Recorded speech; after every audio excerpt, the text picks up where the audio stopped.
what's thrilling for me is that this is evidence that I'm not standing still.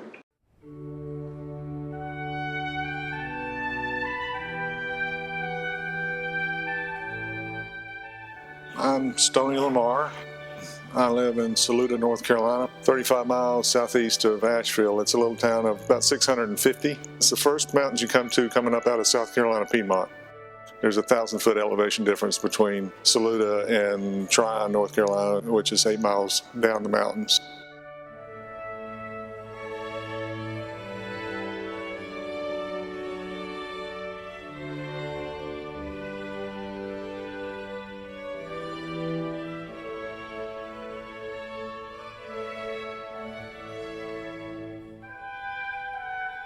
I grew up in Knoxville, Tennessee, which is a college town.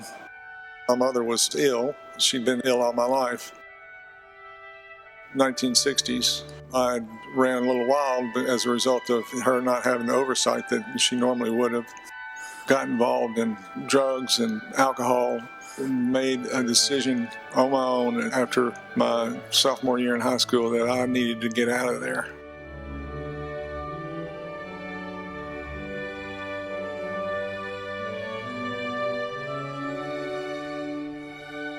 I went to a school in Rome, Georgia called Darlington School. For whatever reason, they gave me more responsibilities than I had ever been given before, and it worked for me.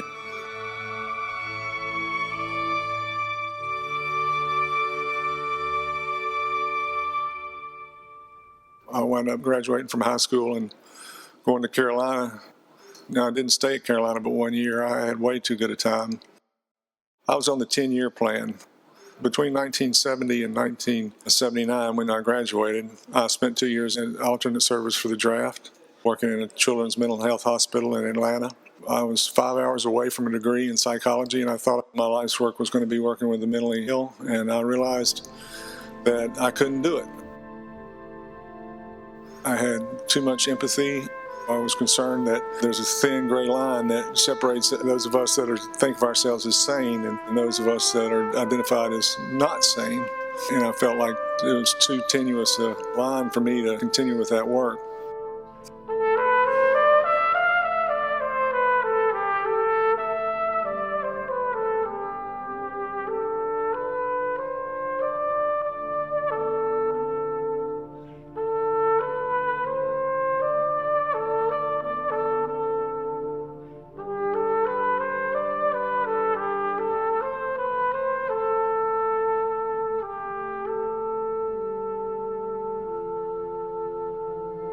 The illness with Mom was important in that I came to understand that she believed that beauty was a balm to her.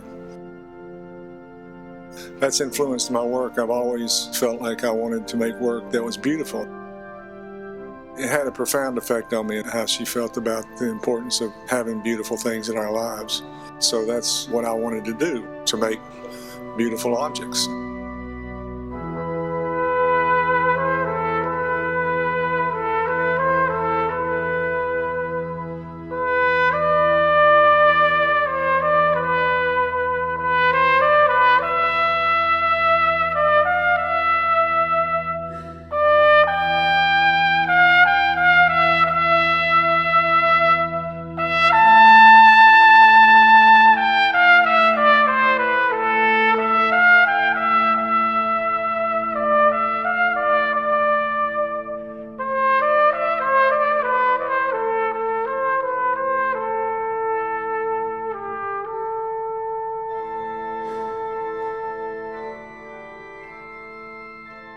Some 30-odd years ago, I graduated from Appalachian State University thinking that I would make furniture for a living.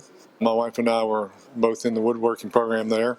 At some point, I borrowed a friend's lathe and immediately fell in love with the process, understanding that I was much better suited to the kinetic, rhythmical aspects of wood turning. I started buying lathes and selling the furniture making equipment. At the same time, we were having children.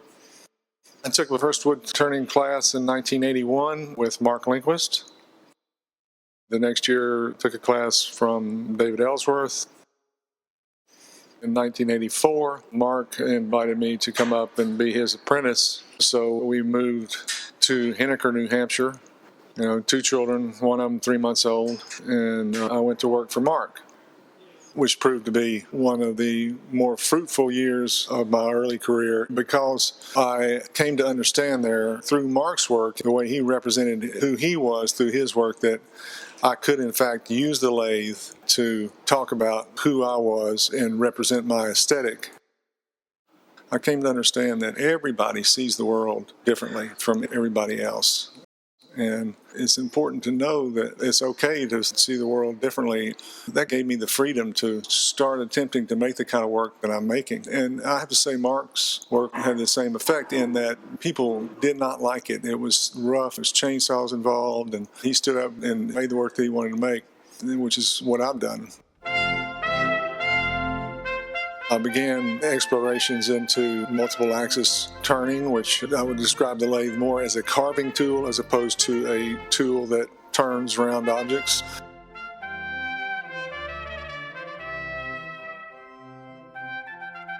They started off as vessel referenced pieces.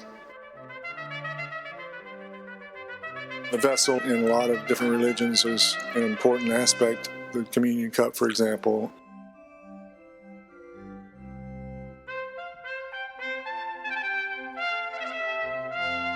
Still making vessels, but elevating the vessel off the surface as if it were ritualized and used in ceremony.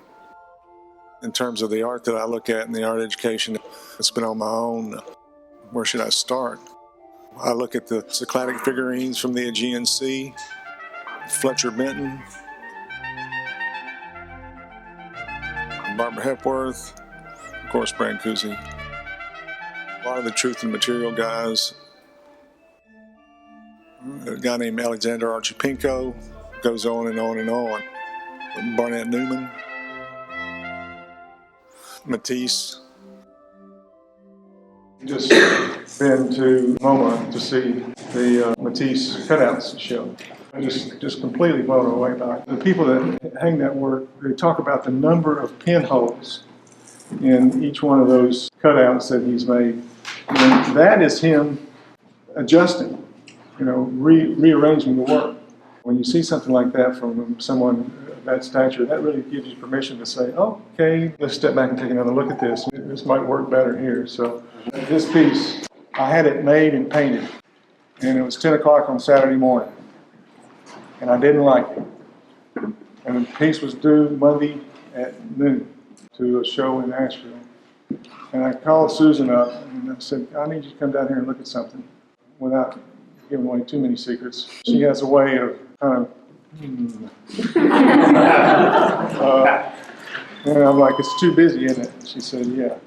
And so I sandblasted the surface completely off and repainted it. And that's the Matisse thing. It's okay to go back and redo something.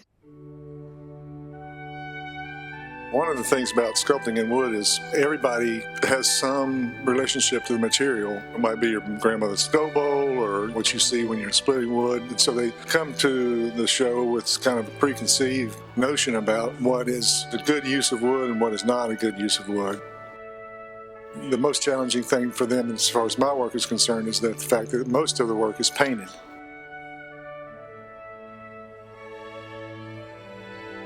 Unlike other materials like steel and clay, wood just seems to have a universal warmth to it that people respond to, and so the paint takes the wood and transforms it. So now people look at the form first.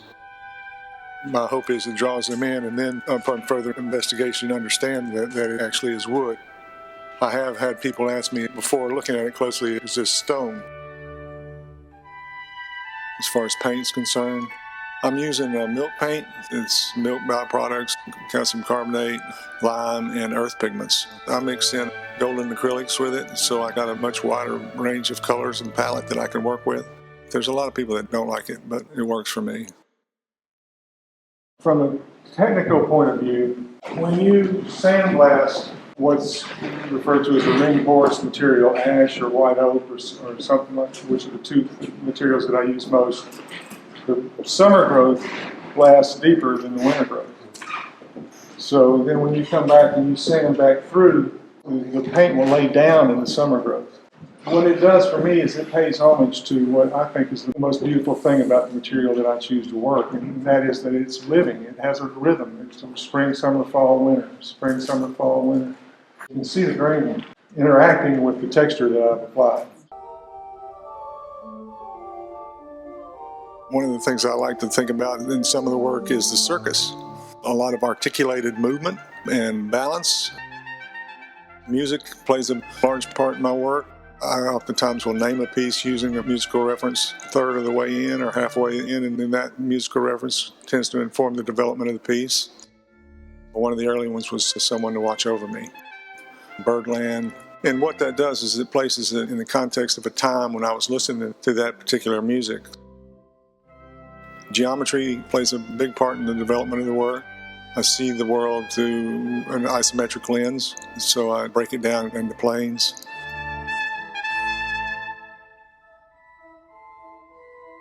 The figurative references are obviously abstract. There's no intent to make them overtly sexual. I do know that people see that in the work from time to time.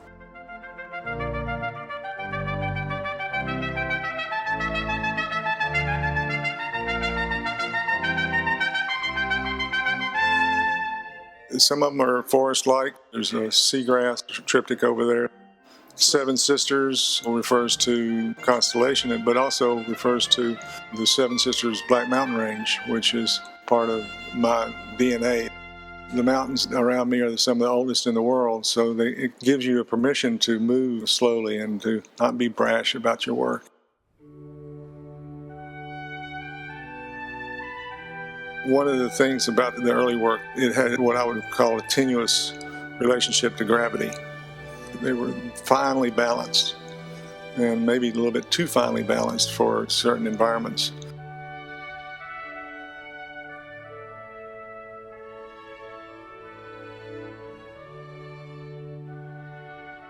Six years ago, I was diagnosed with Parkinson's, and now, as a response to the Parkinson's, I'm making work that is much more stable, larger feet. Not only the positive stuff, but the negative stuff is represented in the work as well.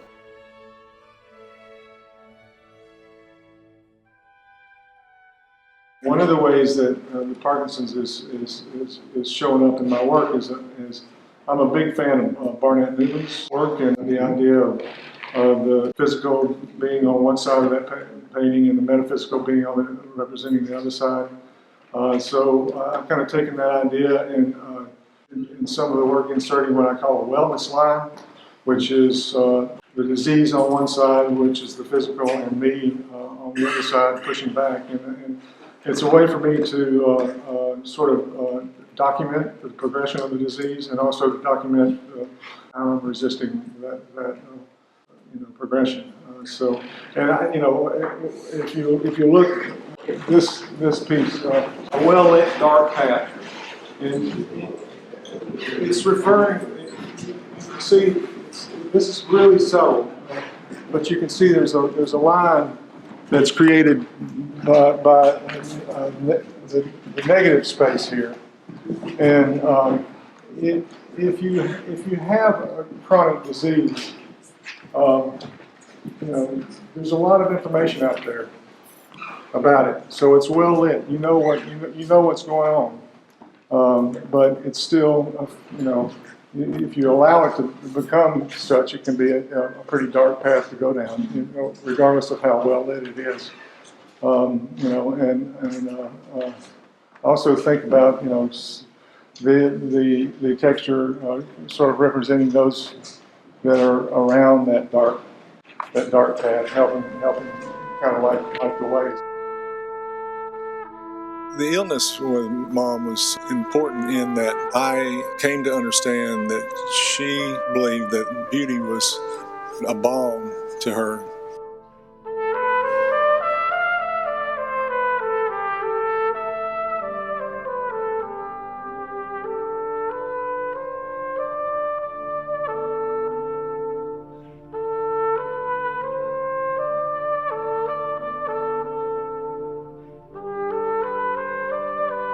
profound effect on me, how she felt about having beautiful things in our lives.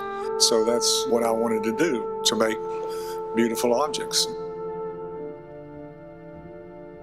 You can see many of Stoney Lamar's beautiful objects at Philadelphia Center for Art in Wood, as well as the Synderman Works Galleries, through April 18th, 2015. I am standing here with Susan Casey, who I think may be married to Stoney. Mm-hmm. And what kind of husband is he? We've been married for almost 36 years. He's a great husband. Are you a wood turner as well? No, I actually own a restaurant. What kind of food? Mediterranean. What does Stoney think? He loves it. He can go down and get lunch and beer and fresh roasted coffee anytime he wants. What kind of beer? He's an IPA fan. Oh, I am too. Bell's Two-Hearted. Where do you get that? The brewery's in Kalamazoo, Michigan, but It's my go-to IPA. Can you buy it online? I'm sure you can find it here somewhere. What is it called again? Bell's Brewery. It's Two-Hearted. It's got a couple of trout on the front of it. Here's to you, Stoney Lamar, and all your beautiful objects.